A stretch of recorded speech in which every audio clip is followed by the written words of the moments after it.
আপনি কি কখনো ভেবেছেন আকাশ কেন নীল? আসলে সূর্যের আলো শুধু সাদা না, এর ভিতরে অনেক রং লুকিয়ে থাকে। যখন সূর্যের আলো পৃথিবীর বায়ুমণ্ডলকে ঢেকে, তখন বাতাসে ছোট ছোট কণা সঙ্গে ধাক্কা খেয়ে আলো চারদিকে সরে পড়ে।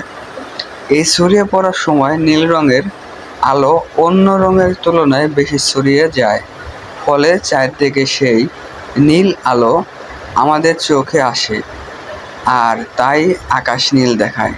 এখন প্রশ্ন হলো আকাশ নীল দেখায় এখন প্রশ্ন হলো আকাশ বেগুনি না হয়ে নীল কেন?